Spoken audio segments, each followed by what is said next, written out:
Hello, everybody. Welcome to the Elite 2 podcast. I'm Brandon. I'm here with Logan once again. Logan, how are you today? Pretty darn good. Another Saturday or Sunday. Whoa, Well, Sunday. it's the Thanksgiving. That's what makes it kind of That's true. unclear. That is very true. It's a very long week. Ready for a new one. It is a yeah. Well, yeah. I do not think. Well, anyway, yeah. It just makes for too long of a break to jump back into work. That's for sure. Hmm. All right. So we got we got a pretty loaded agenda today. A lot of things going on in the world of Pokemon. But what other things have you been doing, gaming wise? I always like to start off with that. What other things have you been playing? I'm still playing through Pokemon Fire Red. We are trying to use different Pokemon, but it's very difficult in that game to use different Pokemon. Um, I feel like I don't know. Generation One is the hardest generation to play over and over again. You know, Yeah. it's very difficult. Yeah. It's difficult to find ways to vary the game. But I'm enjoying it. Still playing through that. Started playing Horizon Zero Dawn because you were playing it. Tried Elden Ring. Watched a little bit of Real Marvel. quick, hold on. Is something making noise in your background? Oh yeah, Louis is scratching because he just took a crap in it. But Oh, okay. I was gonna say I'm getting a scratching noise. no, that'd be him. So apologize to you audio listeners out there. My cat just took a massive crap. He's very respectful though. What he's doing is he's actually removing the litter from his claws before he leaves. Maggie does the same thing. She wipes her claws on the cabinet, which probably isn't a good thing, but He's burying it. He's so nice. well, I also think we should mention that you've taught me a new game. We've been playing a little bit Yes. of Marvel Champions, which I had never played before, and I learned a new term called a living card game. Yes. LCG apparently. So I've always been into TCGs. I played a lot of when I was younger, Yu-Gi-Oh was the main one. Then we played. There you go. Then we played. The hospital person yesterday. Then we played a game called Chaotic RIP, which was my favorite card game of all time. Rip. Uh, corporate greed got in the way of that one. And then Yeah. Magic the Gathering entered into my life. Still love Commander, still love Magic. I actually played some Magic Arena the other day on my computer. Still running the model Red Burn. No red bird. but anyway, this is a really cool game, and it's you can play it by yourself. You can pilot the villains, so that's fun because you don't have to like. I think part of the reason I don't play card games is because I don't have a lot of people here to play with. And so what's cool about this is you can deck build, you can have fun with it, but you don't need necessarily somebody else to play the game with, which is cool. So yeah, we've been doing that 1-1 in my career. Uh, Yeah, literally. We beat Rhino and he lost a claw, so. right.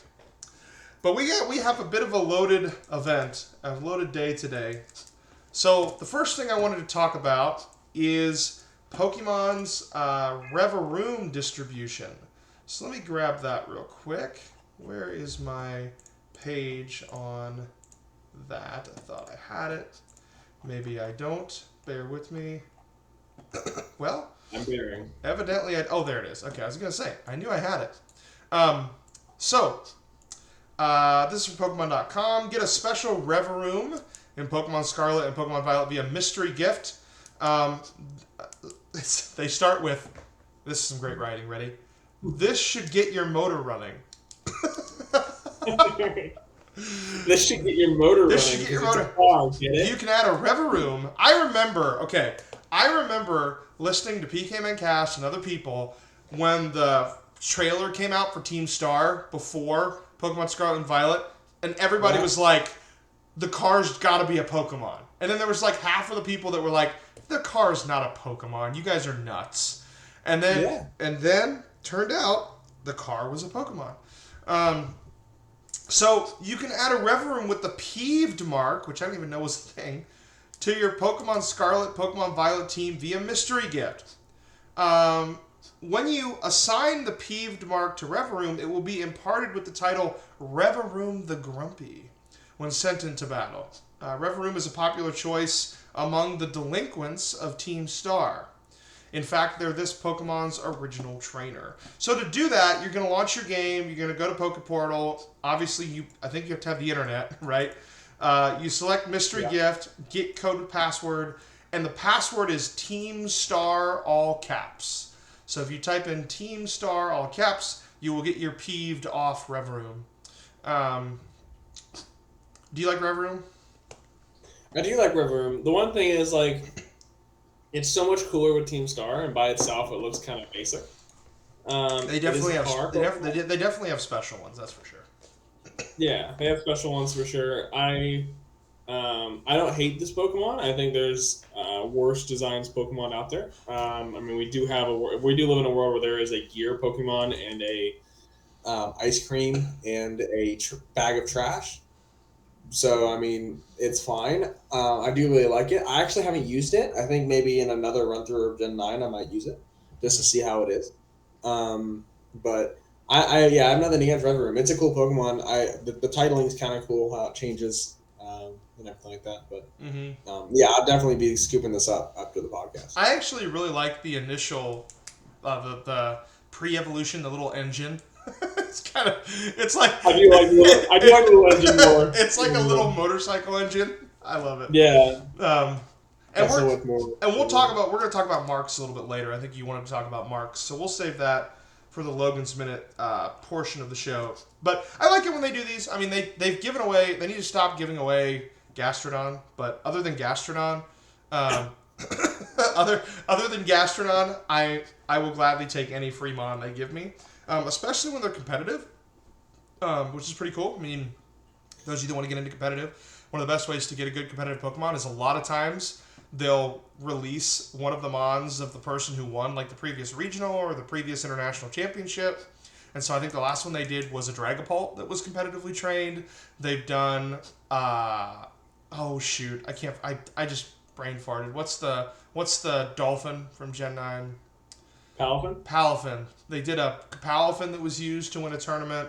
And of course they've given out 800 Gastrodons because Gastrodon wins all the time. But anyway, so they're doing that. So get your Reverum on Mystery Gift. Password is Team Star, all caps, which I don't think there's any lowercase letters when you do those codes. I think it's just all caps. But I think it defaults it, but I don't really know for sure. But it definitely highlights that it's capital letters. Right. All right. Next on our list is the Pokemon Go Party Play and Paldean Pals in Pokemon Go. How many P's can you put in that sentence? Party up with Party Play and Paldean Pals in Jeez. Okay.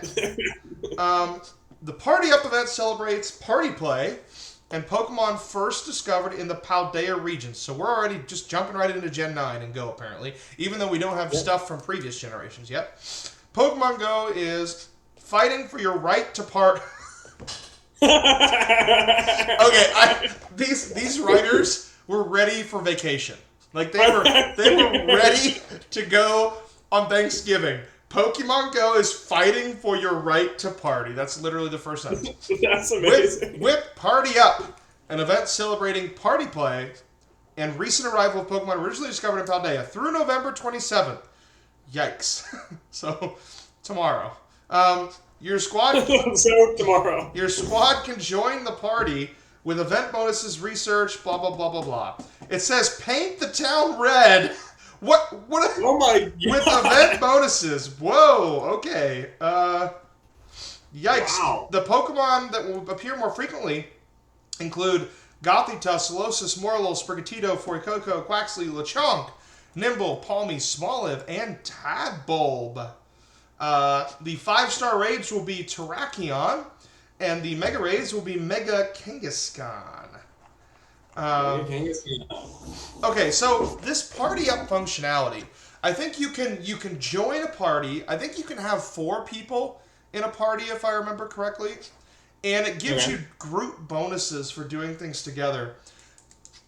I mean, this is cool. I think if we were together, we would try it. You know, if we were playing Go, I think we would try to be in a party and check it out. I mean, I don't necessarily think this solves the rural problem. I mean, to be honest with you, it just makes it worse. Like, it's like here's more rewards for people who have friends, and it's like, okay, well, what if I live in the middle of nowhere, and I can't play with four people, and now I'm just missing out on further. So what I like is that it seems these rewards are additional and not exclusive, if that makes sense. Like, you're getting more stuff or whatever, but I would be really upset if they locked things behind this feature. Because Yeah. because now it's like if I don't have any friends or anybody to play with, now I can't get whatever you're offering. What do you think of the party play feature? I think it's pretty exciting, especially for those who have like the group. I think again they're trying to incentivize people to play together, which is exactly the point of Pokemon Go. That's what they're trying to do, which is fine. I don't think Pokemon Go is necessarily made with singles in mind, mostly. Um, like even at the beginning of the game where they had the gym battles and the raid battles, it was all designed to get people together. So it makes sense that they would do this. Um, I just think that what's sad is it's starting to become very much this it's live service game where like people they're still the core player base that play Pokemon Go and love Pokemon Go, and that's fantastic. But for all those of you who remember in 2016 when Pokemon Go came out, it completely like that was an cultural event when Pokemon Go came out in 2016. So whenever they come out with these new features, like it's fantastic and it adds to the core of what they're trying to do, but nothing really like brings that level of oh my goodness, like this is crazy, where everyone on the internet goes and starts catching Pokemon. So I think the only time that happened was how revolutionary the actual game was back in 2016. So I think the party play is awesome for people who are going to use it. But I think what we have observed during GoFest is that most people have all the Pokemon anyway, and the only reason why they're playing is just for the sake of playing. So I don't know. It's interesting. Yeah, I mean, so okay, so like for example, they changed safari zones to city safaris, right?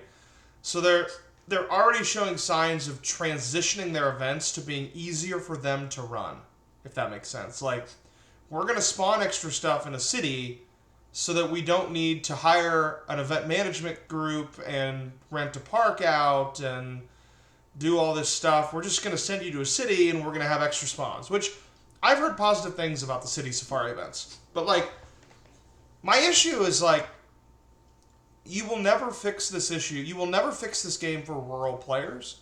You will never fix this game for people with disabilities. Like neither of those groups will ever be served by this game. I almost wish like what are they going to do? Are they going to do like a remote party up pass where you can like join a party remotely and then like so to me it's like I love the game. I love Go. We have so much fun when we play together. Like when we played GoFest, it was one of the most fun 2 days. I looked for it was so much fun. That Donato's slapped that we had there for lunch. It most certainly did. And by the way, the fact that Red Robin, I that blew my mind when I figured out that Red Robin there in Pittsburgh serves Donato's. But anyway, great game. Love Go.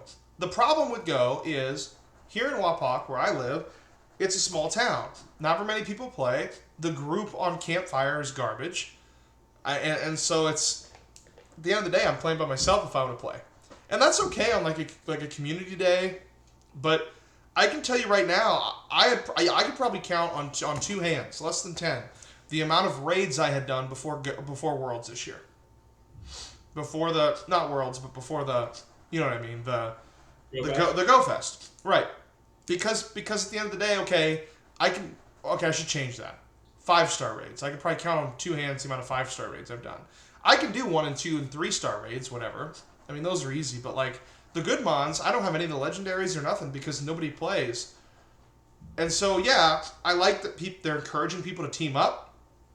But does this make people that don't know each other already team up, or is this just another way for people who already play together to play together? And like you said, people just already have all the mods, and then the people with disabilities thing. Unfortunately, this game just isn't for them. Because obviously they made the remote raid passes more expensive, and I wish there was a way. I wish there was a way that they could make it better for rural players and for people with disabilities. But I do love the game, and it's a cool feature. It's just here, like where I live, it doesn't really help me that much, I guess, right? So Yeah.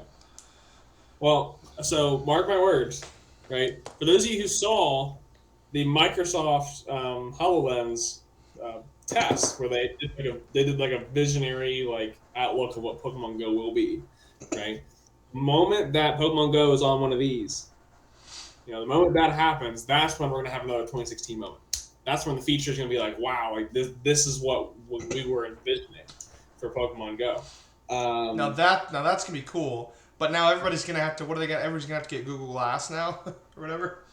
I've heard of that. Yeah, well, it's coming. It's not stop. Nothing's gonna stop it from coming. It's just, I just think that like when everyone hit Pokemon Go, and the magic of what Pokemon Go was in 2016 was, wow, like I can go to my park and catch Pokemon, and they're in the camera of where I'm at. I could see them. You're actually going out on an adventure. You're playing. You're doing what everyone thought as a kid would be so fun. You're doing the thing, and I think with all the live service version of the game that it's become, because if you remember before, it wasn't really that feature heavy. No. There was less of an emphasis on the Pokemon Go Plus and all these little devices, and less of a focus on well did you be able to get the legendary Pokemon raids, because I did it with my group that only raids at this particular time and you missed it. There's a little bit less of that and a lot more of, oh, I went to the gym for the first time and there was a guy playing Pokemon Go and we traded the gym back and forth, and stories like that were really exciting because people were playing Pokemon accidentally together, and going on their own adventures. And I think now we just kind of lost that. But I think when it finally comes on, when the tech gets to the point where we can have AR games actually in front of us, I think that's when we'll have Pokemon Go be a lot more mainstream again, like it used to be. Because it's all back to the mainstream Pokemon fans anymore. Do you think there's a feature they could add that would bring that excitement other than being on Google Glass? Is there something that they could add that would do that? I think what they could do, obviously, for rural, so the biggest problem with rural players is not having access, right? And honestly, the one thing that sucks about the raid system is that, obviously you can't defeat a 4 or 5-star raid by yourself, unless you cheese the game with a particular raid. It's not designed that way. And almost like if the raids were scaled, on those higher ones where singles can actually defeat them, people would have access to the rest of the content, and they don't have to feel like they're being punished for being by themselves. I think it's very because it's not like Scarlet and Violet. It's not like how you can go on, you go with a bunch of randos and you just do it. Unless they turned raids into a party system like that, where people just queue in for a particular raid and they can just get jumped in wherever, but they're never going to do that because microtransactions are a thing. There's versions of it that can make it better, where they increase spawns and they allow people to move their character. For people who have disabilities, they can move their character around. Because here's the thing, though, is they don't want to do that because it hinders what their vision is as Pokemon Go is meant to go out and explore. I get that. But if your objective is to have people play your game more often than not, there should be a disability toggle in there that says whatever, and then it gives you a thumbstick and you can actually move your character. because most people who play Pokemon Go, they want to go outside. Hmm. They want to do the thing. Yeah. Like when you play Pokemon Go, you want to take a walk and you want to do the thing. And Like, I'm sure that there are people with disabilities who get pushed around in a wheelchair by a friend and play with a group. I mean, I'm sure that happens. You know, these people don't want to stay inside by choice. They're physically unable. You know, like they want to do it. I mean, at the end of the day, like I don't know. It was just so nice. Like in 21, like when COVID was all done, but we still had the remote raid passes, like an incense, I could flip on an incense in my house and do a community day in my house. And that was so nice because, yeah, would I have preferred to walk around, but maybe I was busy or maybe something was going on or I had people over. I don't know. I could still participate in that community day and get it all done and get the Pokemon in my house. Yeah, I mean, okay, then raise the price of the lures. I don't know. Like make the remote stuff cheaper and raise the price of the lures if you want. This is very hard. 'Cause I understand Pokemon Go is an international game. I get that. So we're speaking about this from a U.S. lens here. Um, Now, the vast majority of the population live in the metropolitan areas. However, the vast majority of the United States is rural, backroad country. Most of the United States is. Most of the population is not there, but most of the United States is. So I think what happens is they make the case like those features that you're talking about that made Pokemon Go better for rural players. Taking those features away and claiming that's not what Pokemon Go is about, like the Pokemon Go is about going out and exploring, that's fine. But if the whole point is for you to go out exploring and go raid with your friends, then why does it cost US dollars to participate in more raids than a few? Like when we were playing Go Fast and we were out there, you know, and you had to get involved in the microtransaction to keep participating in raids. I did. I think I had to buy a few raid passes. Yeah. Like in your in your mind with this game, if your objective is to make it as inclusive as possible and for people to play together as inclusively as possible, then you wouldn't have microtransactions.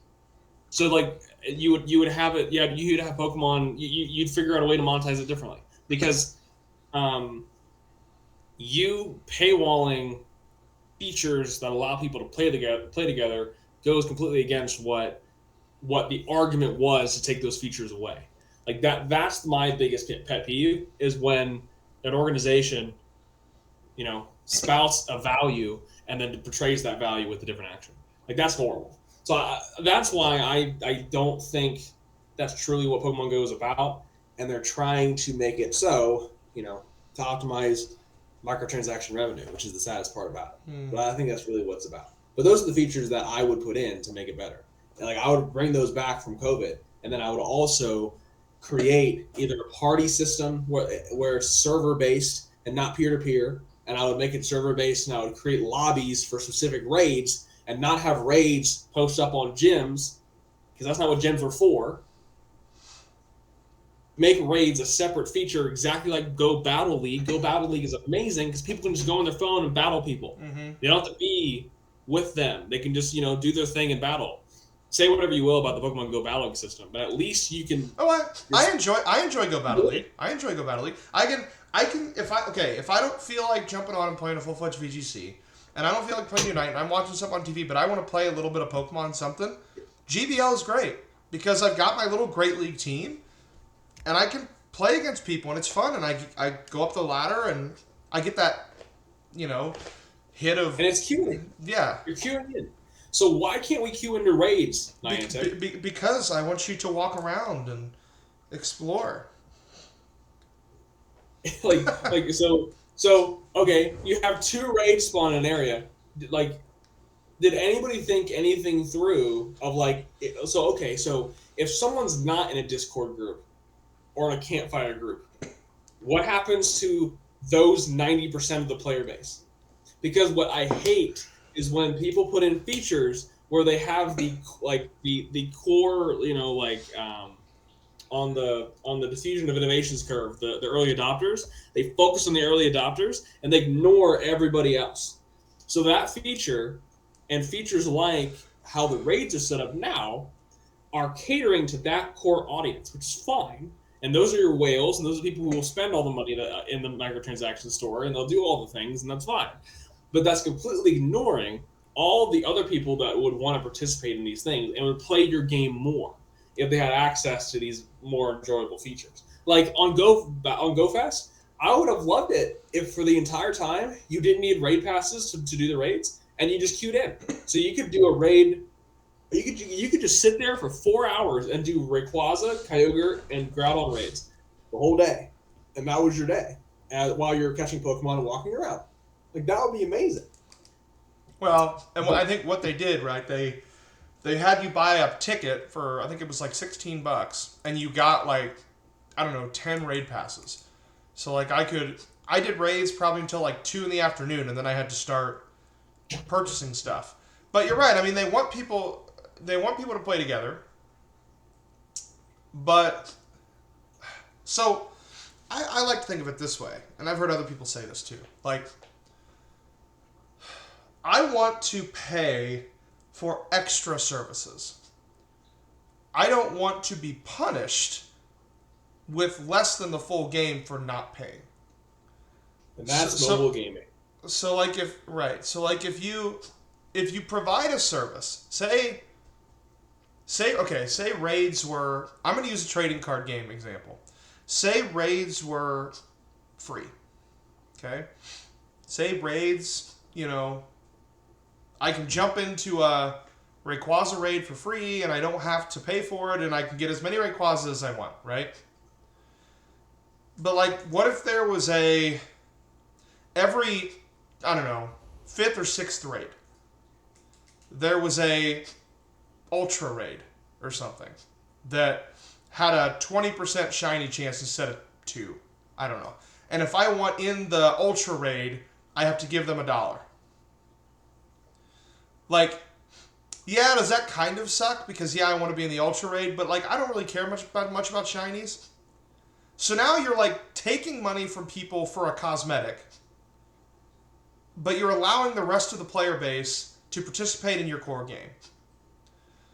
That is the, like, for example, like, Magic the Gathering booster pack versus collector booster pack idea, where you buy a $4 booster pack. They just did this. They had a Doctor Who themed set, and there was 4 or 5 Doctor Who commander decks, and then there were Doctor Who collector boxes. In the collector boxes, they were like $400 for 12 booster packs, like stupid, like $300 for 12 booster packs. But none of the cards in the collector boosters were mechanically unique from the cards in the commander decks. So if you bought all the commander decks, you got all the cards in the set. There were no new cards sitting in the collector booster. But the collector booster had fun arts and shiny stuff and just different, holographic and different treatments and everything else. And so you're essentially buying a luxury item.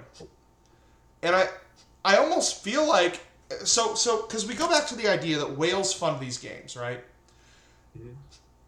My thought would be is if you structure a game like that where the base game is free and cosmetics and additional shiny things cost, the whales will still buy the shiny things because they want to flex in their raid chat rooms, right? Yeah. So you're still going to make your money. So it's almost like Niantic is getting their money from the people that they shouldn't be getting their money from right now. Like, they're hurting their game because they're pushing people like me away. Because I don't want to pay for their 10 raid passes, so I'm not going to participate in the event, right? But they could have given me those raids, multiplied their player base by 10 times, and then every 5th raid, make it a 20% shiny odds raid for $1.99, and your whales are still going to pay for it. So, yeah. Like, law demand still exists. Right. And so, at the end of the day,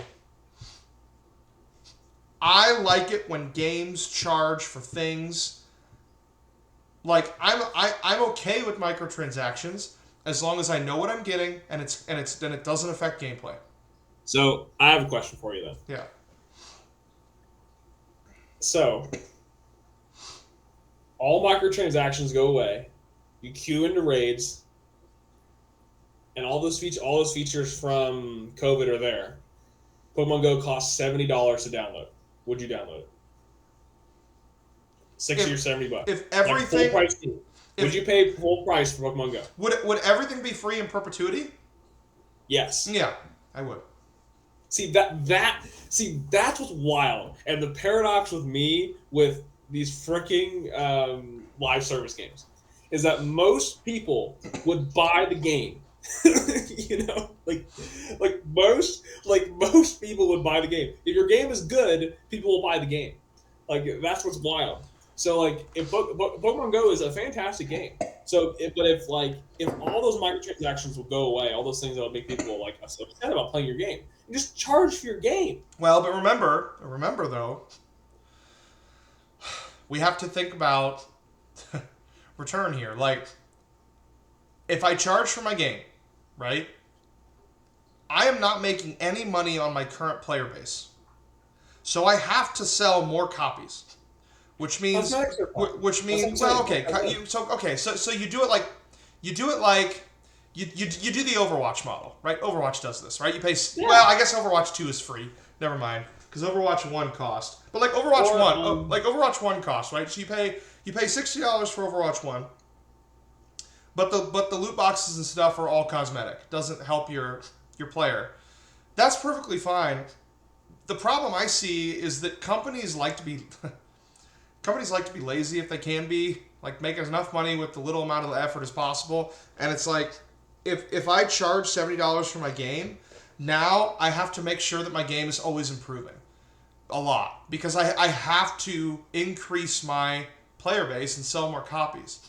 And so it would take more, I think, as a firm to come up with things to sell more $70 games outside of your early adopters and I guess what's the second phase of the law of diffusion of innovation? Early adopters, and then there's another group.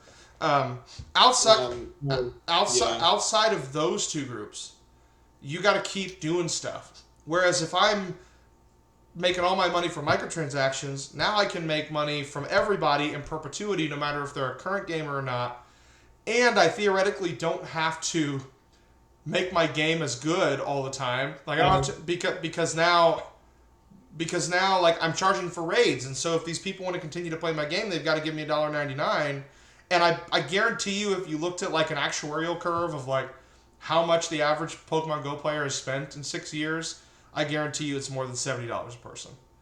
So, you know, they're looking at that. I mean, there's a reason why these game companies do this. They're not like. But isn't that what the DLC model was for? Like, I don't know. Like, right. I feel like. So like, but it's a lot easier for me to click a button that says $1 than for me to click a button that says 30. That's true. But if someone's playing your game for the next 2 years and the DLC comes out, they're buying the DLC. Right. You're right. Anyway, so that's what. Okay. If we talk about, it's the same thing with hardback books versus paperback books, right? Mm-hmm. It's the price sensitivity. People who really want the book, it's got to buy the hard copy, because the hard copy comes out first and it costs more. And then the people who are like, wait for the paperback and buy it. Yeah, right? Time-based price discrimination. Yeah. So, right? It used to be, game comes out, people play it, DLC comes out. If it's a really good game, DLC number 2 comes out. So now they've cashed in twice on the existing player base. And then, after that, they sell a complete version. Price, complete edition. which is what you have. Which is what you have for Horizon Zero Dawn. Right. And I didn't care about Horizon Zero Dawn, so I realized, I can get all of them now.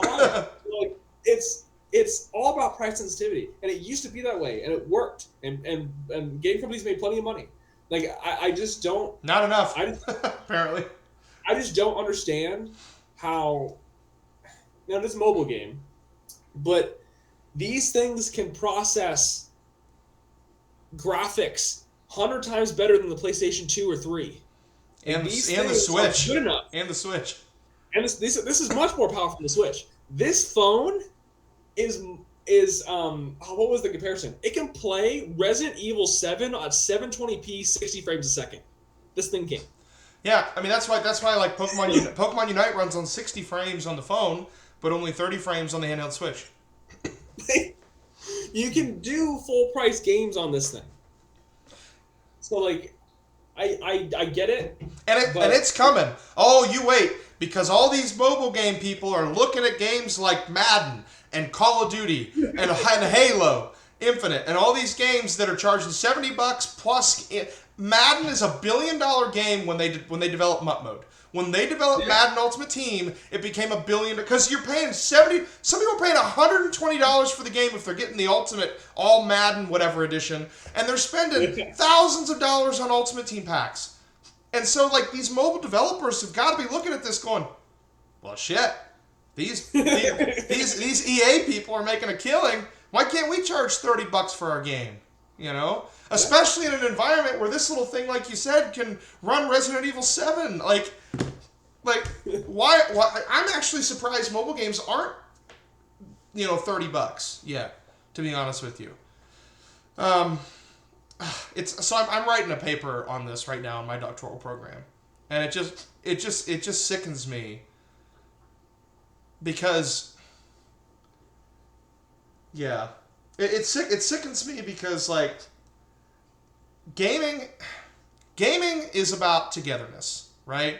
Gaming is about experience. Gaming is about taking yourself out of your normal day-to-day life and going on an adventure. It's supposed to reduce stress. It's supposed to, if you're having a tough time or a tough day, it takes you out of that and makes you a hero, and hopefully can give you a bit of a better self-esteem, and maybe you can make some friends along the way if you find a group, right? This is what gaming is designed to do. Over 2/3 of Americans game now, right? I mean, 2/3 of Americans say they play video games. So you have this amazing influence that these game developers have, right? And they can develop amazing stories like The Lost of Us. You always talk about The Lost of Us. They can develop these really amazing, heart-wrenching stories that people talk about and remember, like movies, and you're a character in it. Like when I played through Zero Dawn, I'm like, man, this is so cool. I'm a character in this movie. What I find so ethically reprehensible is when companies take that responsibility and use it in an exploitive way. And the way these microtransactions are starting to work is they're taking advantage of a space where people feel safe, and they're ruining them psychologically and financially because of this connection that people have to their video game. So, yes, Madden's making $1 billion, but that guy that's paying thousands of dollars for MUT mode packs only to have them be worth nothing when Madden 25 comes out, that guy is bankrupt because of a game that they love, and that's what's so sad to me. And so I guess with Pokemon Go, like I said, I wish the base game would be free. Charge the whales for shiny raids. Charge the whales for cosmetics. Charge the whales for luxury balls. Like, expand the amount of Pokeballs we've got and charge them for love balls and dive balls and net balls and luxury balls and whatever. Charge them for all that. I don't care. Like, charge them for mark raids. Do whatever you want, right? Add all the bells and whistles that are in Scarlet and Violet and all the other games and charge for it. Fine. But when it comes to me walking up to a 5-star raid with a group of people to get a 5-star Gyarados, that should be free if there's no extra bells and whistles in there. Right? Mm. End of story. But anyway, yeah. That was a good discussion. Also, that was a good discussion. We got to the first part of the infusion of innovation is the innovators, which is the first 2.5%, and then the next 13.5% is the early adopters. Oh, I see. So anyway, but what's next in our itinerary? All right. So after that wonderful discussion, Pokemon Unite. So I just wanted to quickly say, and I'm really excited. So I've been playing a lot of Unite. I'm back up to Veteran 2. I'm going to be an Ultra hopefully this week. So I'm climbing I just had my last game, and it had to have had bots in it. I think I had 20 kills. I scored 300 points in Veteran 3. It had to have had bots. And I'm telling you, man, I am a menace with Scyther. Oh, a menace. But anyway, Unite, I have really been enjoying it. I stopped playing for a long time, and I've jumped back in, and man, I'm having so much fun. I'm playing on my phone more often. So, like, if I've got 10 minutes, I'll fire up a game or two. Yeah. I'm loving... I think my favorite mons there are Scyther, Tyranitar. I love Lapras. Just such fun. Anyway, very exciting announcement. My favorite Pokemon, Gyarados, is coming to Pokemon Unite. I don't know if I'm more excited for Gyarados or to watch Magikarp flop around the lanes. I think I think I'm more excited to watch. If you want to see some previews, Spraggles out there on YouTube. He's a commentator for Unite, and I think he's got some footage out there on YouTube of the Magikarp flopping around. But it's really, really cool. I'm really excited. I think it's going to be an all-arounder, which makes sense. I wouldn't put Gyarados in Speedster. I wouldn't put Gyarados in Attacker. I wouldn't put Gyarados in Defender or Support. I mean, so I think all-arounder is it probably makes sense. I mean, when you're an all-arounder, you're looking at like Blaziken, Tyranitar, Urshifu, Charizard, Dragonite, Machamp, Garchomp. So it's kind of that feel, I think, fits in with that group. Mm-hmm. So super excited about Gyarados. They're also adding Metagross, which I think Metagross is actually... I guess I'm not positive. I feel like it's a defender, but I'm not sure. But we'll have to see it. I will say, Spraggles, the guy I was talking about, has a video where he's playing it. So he's part of the public test server. And he was playing on the public test server, and he said it was the most underwhelming Pokemon he's ever tested. So evidently they have downscaled Metagross. Hopefully they make some changes by the time it actually releases. I'm going to save up my coins because I really want to get both of these. I want Gyarados and I want Metagross because I like both. What are your thoughts on Unite right now and those two mods maybe being added? I think those two mods are great. Gyarados is an all-rounder, makes sense. Because I always Charizard, so I enjoy the all-rounder. I damn excited to see Magikarp pop around the lanes. I want to see how good he is in the early game. I think that would be really fun to see. It's going to be like a Tyrant. I bet you it's going to be like a T-Tar style, where it's really bad. It's not, and actually, I remember the mechanic, if you'll let me interject here. Yeah. Gyarados, from what I remember watching, does not evolve by level. Gyarados evolves by the amount of stuff you do with Magikarp. So there's a little bar underneath Magikarp's health, and you have to fill that bar to evolve into Gyarados. And in order to fill the bar, you have to do things, anything, score, kill stuff, kill wild Pokemon, anything. Okay. So it's really interesting because I don't think the evolution happens on level, and I think that's the first time they've done that. And it's probably because they want to see Magikarp doing stuff like that. That's going to be so funny. Yeah. But anyway, sorry, I didn't mean to interrupt you, but that is how I think that's how it's going to evolve, which would be really interesting. But yeah, Magikarp. Well, that's exciting. Fun. Yeah. Yep. I think it'd be fun if it was the more damage, like there's a damage amount.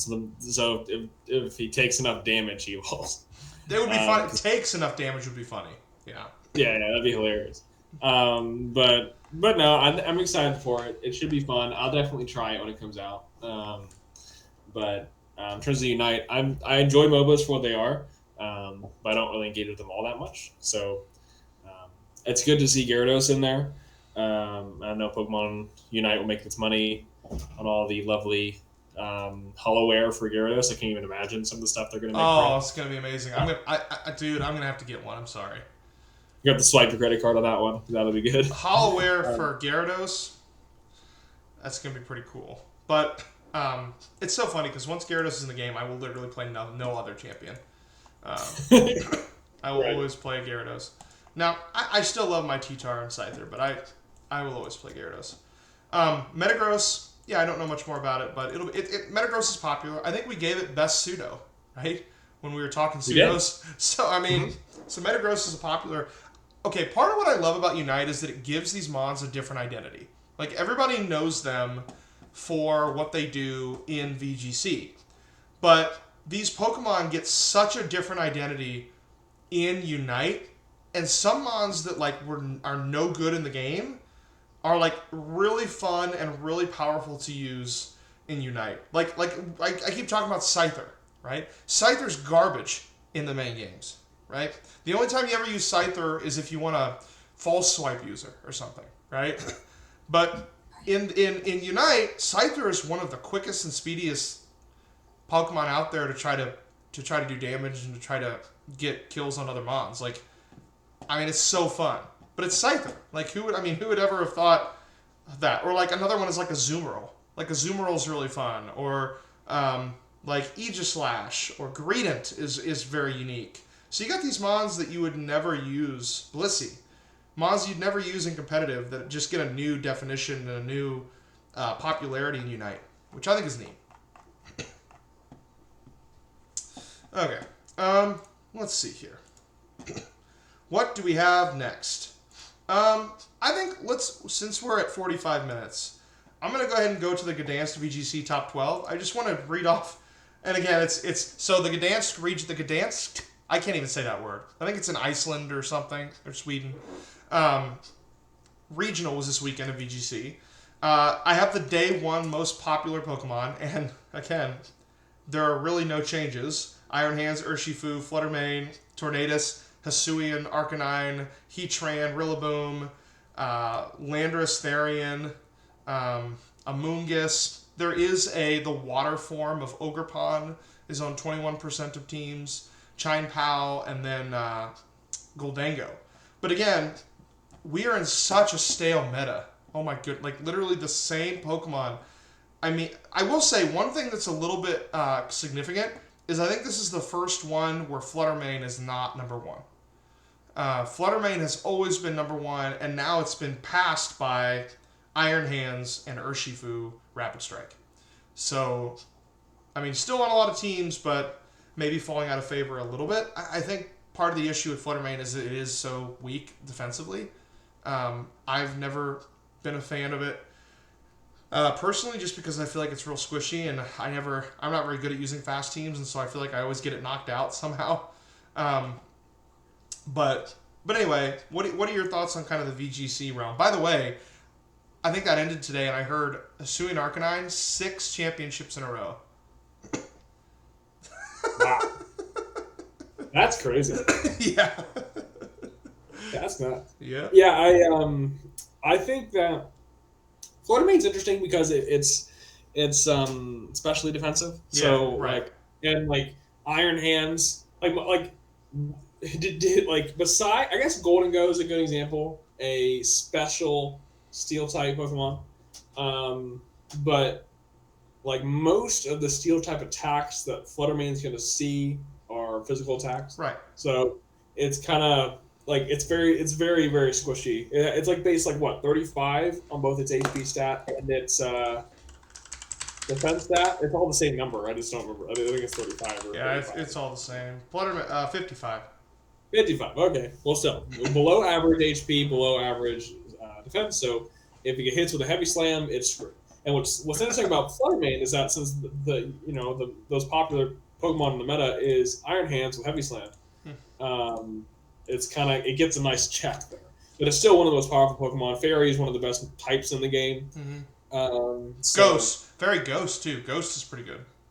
Ghost is very good offensively too. So it's really fun. Hisuian, not Hisuian. Urshifu, Rapid Strike. It's interesting that it's so high, given that the water type Ogerpon's in the game with Water Absorb. Given how its main move that hits 3 times and it's a crit every time. Pretty much, it's kind of a one-trick pony. In that regard, I mean, it has access to physical fight type moves and stuff. And you have Rillabooms running all over the place. And now you have rooms all over the place. So it's a very balanced meta. I'll say that it's very balanced meta. But you're right. It is very stale. I'm hoping that the DLC changes things up. So I saw a tweet from Sierra Dawn, which is one of the commentators for the VGCs, and Mhm. she said, I think it was her, and she said she had gotten to play an hour of the new DLC because Pokemon. So PKMNcast, if you want a video on that, Steve at PKMNcast on YouTube did a big video where he did an hour worth of Q&A because he went and played it for an hour or two. Um, but uh, basically, Sierra Dawn said, get ready for some big changes in VGC or something like that. So But I'm hopeful that now. I really hope that change isn't just Incineroar's on 100% of teams. I hope which and might happen. and Metagross is on a certain percentage of teams. Um, but yeah, I mean I don't know. I don't really want to revert back to like Gen 7 competitive. but but I mean it is what it is. I mean I think Iron Hands kind of gives Incineroar a run for his money a little bit, especially with Urshifu being so powerful and Water Ogerpon being there. Yeah. So I do think that Iron Hands still may be the best fake out user. Um, but I guess we'll just have to see. I mean, I know some of the attacks that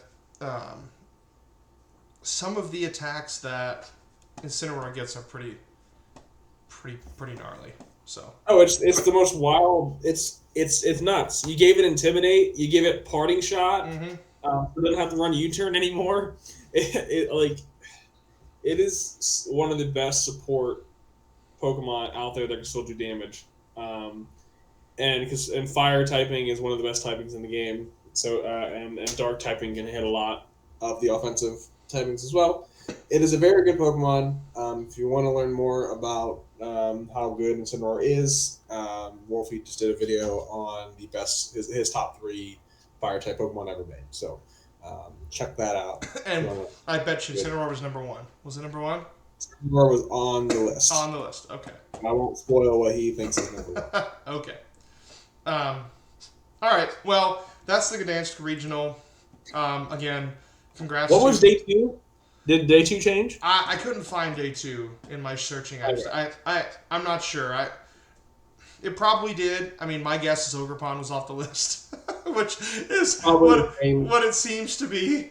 Every week is like Ogerpon's on 21% of the teams, and then the best teams don't have it.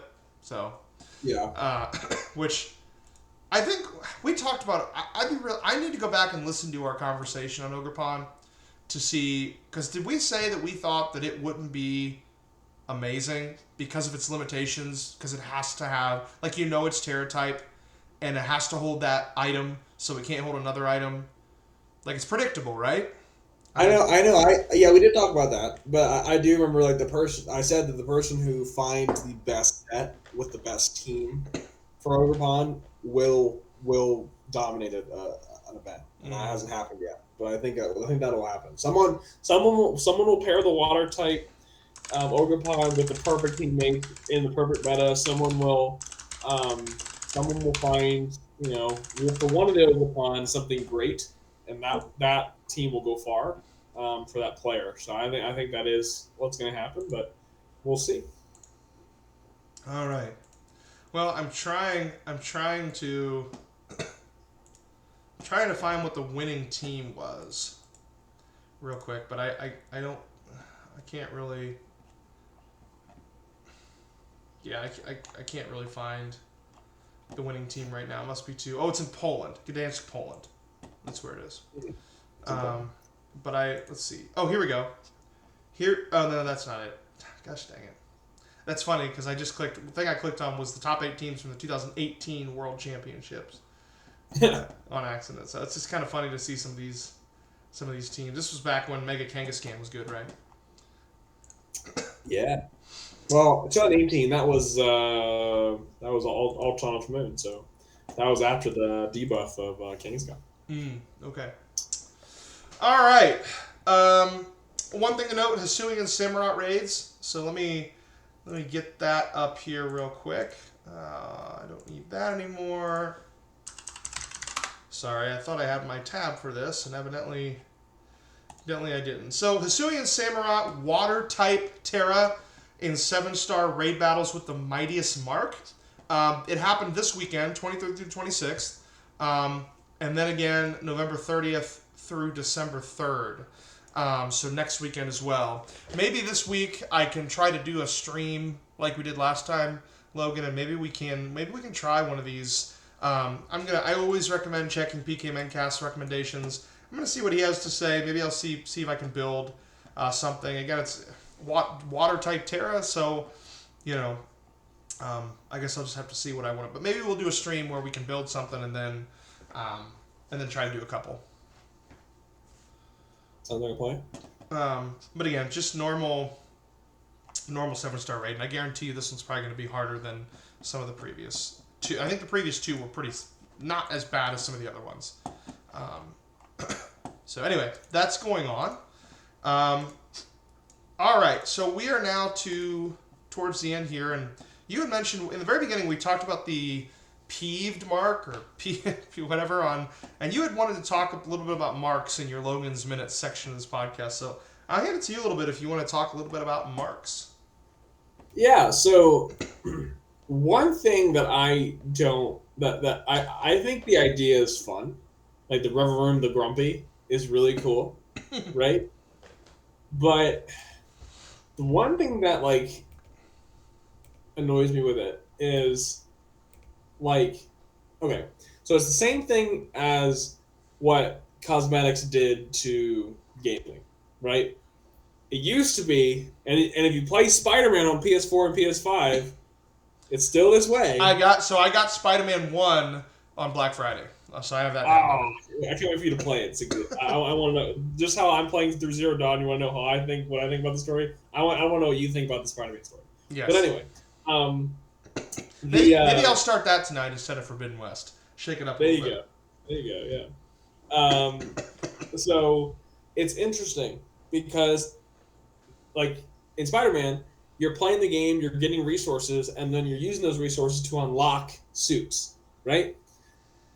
So you feel like when you get the suit you want, you're like, okay, I did something and I got this, right? The one thing I don't like about the marks, I do enjoy how like in the raids, you complete a raid, it's a really difficult one, you finally beat it, and you get the mightiest whatever, right? So it is fun. I just wish it was more customizable. So like, for example, because the whole point of this is like I think it even says, because I looked up this, it's from thegamer.com, which talks about marks and titles.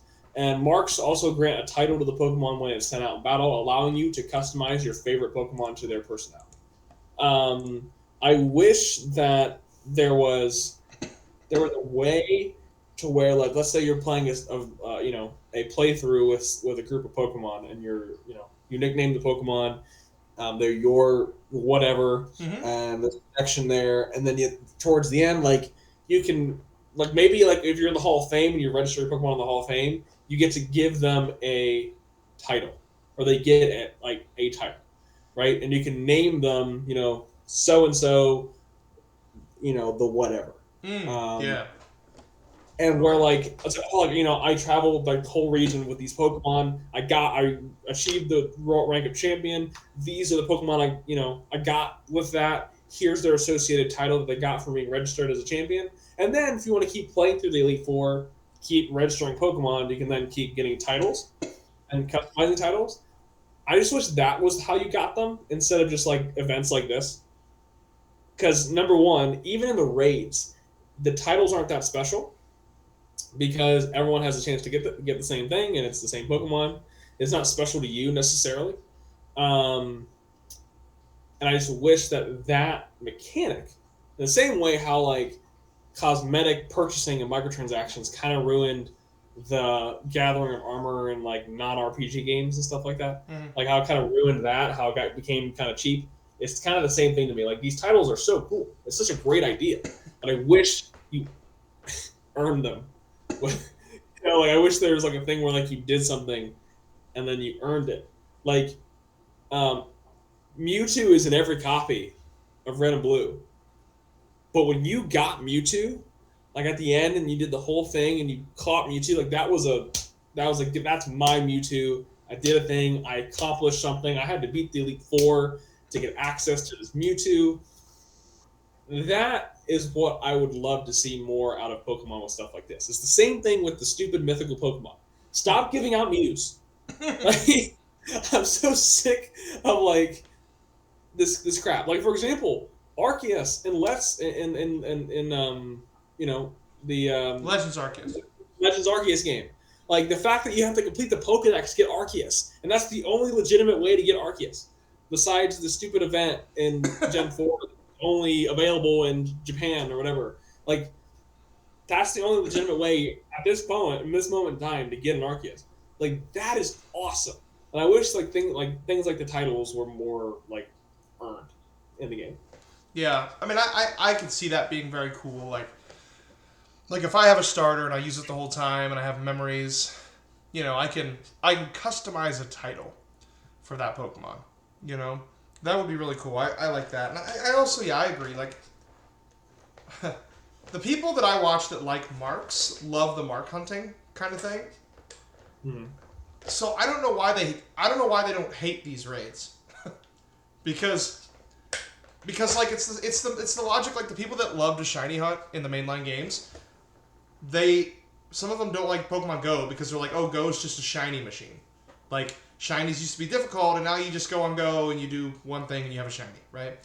I can't believe the mark people don't hate these raids, because these what do you want to call them, distributions, because it's like oh, okay, I spent 8 years getting a sassy mark. Oh, you're just gonna give it to everybody and everybody's gonna have one, and now your Pokemon with a sassy mark is gonna have the same title as the Mon that I spent forever finding with a sassy mark. Like, you'd think people would be salty about it, or it would take the specialness out of it. Like you said, it takes the special, distinction away from it. I love when so every time you take a new Pokemon into Master Rank and VGC, it tells you that those Pokemon now have the Master Ribbon. And I love that because, like, I bring a new Pokemon that I raised into Master for the first time, and it's like, this Pokemon now will forever be noted as Master Rank Pokemon. Like, this Pokemon was good enough to make it to the Master Rank. And I love that because it's like, okay, cool, I've got all these Pokemon now that I've taken to Master, and not only does it show that the Pokemon did good, but it also shows like my versatility as a trainer. Like, look, I've got a whole box of Master Rank Mons that I've won with at the Master level, So, it's pretty cool that when you can actually earn things. And I agree. I would love to put titles. Now, they're going to have to be careful because you're going to have to do some censoring or give people some, like, options, like a long list of options. Yeah, preset options. It's fine. Yeah. It's just, like, make it meaningful. Right. Like it's like, because that's the point of Pokemon Home. That's the point. Pokemon is not the point of Pokemon Home. Pokemon Company is not for not exclusively for people bringing Pokemon over from a different game for VGC. That's not the point of Pokemon Home. That wasn't the reason that's not the reason Pokemon Bank was created. When Pokemon Bank was created, people were so excited because they could bring all their Pokemon from the DS games that they remember and they played the games with, and they have nicknamed, and it's their Pokemon, and they can bring it up to the current generation. Like, that's the whole point of those of those systems. So, like, if you can customize what Pokemon have different marks on the ones that you played through with those games and the ones that you named, it further customizes your Pokemon in a way that would really enrich the experience. Because I think the more that we get into how Pokemon Company International is doing more mainstream gaming things with Pokemon Go in this game, where Pokemon is more live service than ever before, and when it starts delving in that, we all have to remember that the whole point of Pokemon was because a guy from Japan loved going to the forest and catching bugs. Like, that's what he loved to do. He collected bugs. Like, that's what he loved to do. And he loved to take his bugs and, like, display them of, like, this, look at all these, like, through my adventures in the forest, these are the things I've collected. Like, that was what Pokemon was. And so like we need to really cherish the things that make the core Pokemon experience what it is. Else we're going to lose it. And then Pokemon's just going to become an esport, which it can be, it should be, but that's not what it. But it can be in forms, like Unite, Yeah, right? But then it shouldn't be in other forms, like Go, maybe. Sorry, but like, yeah, I think Pokemon can be all of the above. It's just if they start thinking like Madden, we're screwed. You know, like which is see that they are as well, which is why I wanted to bring up what this Mark thing is. It's cool, and I like that this Revavroom is grumpy. It's lovely, but it's not really my Revavroom. Mhm. I was just put a code in and it came through the game. Like it's not. I didn't earn anything. Like there was nothing that I got. I missed like. But anyway, that's kind of all I have to say on that part. Yeah. It's just like we need to be careful. Like the mystery gift thing is really good for things like like so and so regional champions, astronaut, right? There it is. Yeah, because you're honoring that person, right? Yeah, like, that's awesome. But like, don't give out random shiny Pokemon to people because then it devalidates everyone who worked on these shinies. Don't randomly give out a mark that people had to work really hard for. Like that's not really what it's for. I swear, if they put Arceus in a mystery gift, in a controller, like it's the same thing. Like it's the same thing. Yeah, I know. I don't know, but it's a really good point. It's a really good point. And then, last but not least, here you wanted to talk about the Pokemon Horizons. You want to talk about the anime, right? Yeah. So I am really excited about this anime, because I just wanted to highlight some of the news that's been going on with Pokemon Horizons, how it is coming in December of this year for the UK. It was announced that it was released, and that means we've got an English version of this show coming out very soon. Cool. And it was last time we had this release.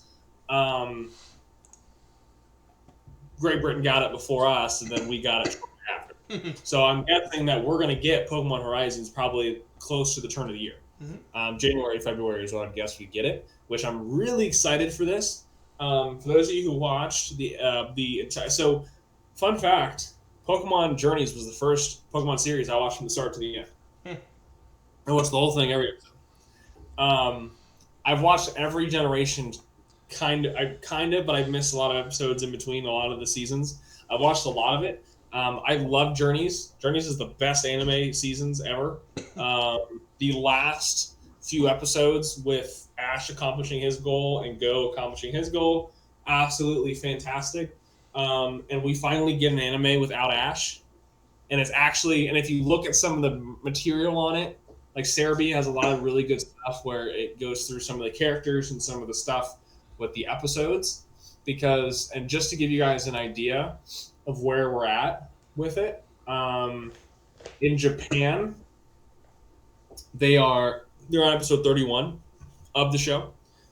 I think they release it weekly in Japan, and they're doing a whole arc on Terapagos. So a lot of the show is about that Pokemon. But what I'm excited for, this is Pokemon's moment to really innovate with the anime, make it entirely different, make it an actual anime, like make it interesting with a storyline and everything. And it looks like they're doing that. The art style is completely different. Like if you look at some of the imaging, it looks like I'm watching a Digimon show. Like the art style is completely different. It looks a lot more pure anime to me because I've actually watched quite a few. And we get brand new protagonists. We get a brand new story that's unique. A lot of the cover art material looks amazing for this show. I just am really excited for it. I'm excited for when these episodes start dropping and we can talk about it on the podcast and what happened in each episode, because I really do think that this is the chance for Pokemon Company to really make their anime really really good. I just think it's crazy how the first episode aired 226 days ago in Japan. It aired in April. But you're right. It does look like better Oh, looks amazing. better graphics. It does look better. Now, is It this looks kind, like is this coming? Is this Netflix again? So, Pokemon still has their partnership with Netflix. I feel like it's still going to be on Netflix. Because Pokemon Concierge is coming out December 28th on Netflix. Yes, that is coming out, and I'll watch it. I do have Netflix with my T-Mobile stuff, so I'll watch it. But I'm really excited about this because I got a feeling that I got a this ain't feeling. Sorry. I got a feeling this isn't going to be. It's not going to be about the normal stuff. It's not going to follow the game at all. I think this generally is going to be a unique story that has Pokemon in it. That's character focused. So I hope just so. hope. Yes. I hope so. No, I'm excited too. I'm sad to see Ash go. I've been watching Ash since I was like 6 years old, and I'm almost 30. So it is kind of sad, but at the same time, it is cool to see them innovating. I will always give them a shot to try something new, and if it doesn't work, We never change it. do anything with Pokemon. This is brand new, so I'm excited about this. It's going to be very good. I think it's gonna be good. That's why I was super excited with what they did with Ogerpon's terrestrialization. Like, it was new, it was different. I like that. Try stuff, you know? Like, whatever. Yeah. It's okay to fail sometimes, you know? Yes, and there's a shiny on I the saw cover. that. I saw that. All right, we are to our Pokemon of the day, and today our Pokemon of the day is Noctowl. Noctowl! The owl Pokemon. Normal flying type, originally in Gen 2, which was my first gen. Let's look at some... Evolves, obviously, from Hoothoot. Noctowl... Ash had a Noctowl. He had a shiny Noctowl. A shiny Noctowl. Okay. So that's pretty cool. Let's look at Noctowl's stats here. You know, I should do a thing where I try to make a team with ones that are viable, and like if I had more time, I would do that. Like if we do a Pokemon of the week and it's something like Noctowl, I would try to build a team with Noctowl on it or something. Really fun. So Noctowl, its base stat total is 452. So want. It's not bad. Its HP stats very high, 100. Its attack and defense are terrible. It is definitely a special attacker, and it's only a 70 speed. So, yeah, this one would be really tough to make work. I think it's a normal flying type. It's the Route 1 bird in Gen 2, but it comes out. It's a nighttime. I think you can find Hoothoot at night maybe. Yeah. Weak to electric, ice, and rock. No 4-time weaknesses. Resist ground, resist ghost, and or actually immune to ghost and ground, and resist grass and bug. As far as move pool goes, I mean, hypnosis. I mean, it gets roost. I guess you could probably do like a supportive one and teach it hypnosis, roost to stay alive, and then you'd probably want some kind of TM move. Maybe you teach it as a special attacker. Yeah, this one would be kind of difficult to make work, but maybe hyper voice. Maybe roost, hypnosis, hyper voice, something else. Yeah. But it would definitely probably be a supportive Pokemon. All right, you want to give us some Pokedex entries, and then I'll do trivia at the end. Yeah. So same as with last Pokemon, a lot of Dex entries, but a lot of them are duplicated. So this one here. So I'm gonna start with Gold, Silver, Crystal. It's the originator here. On Gold, it says its eyes are specially adapted.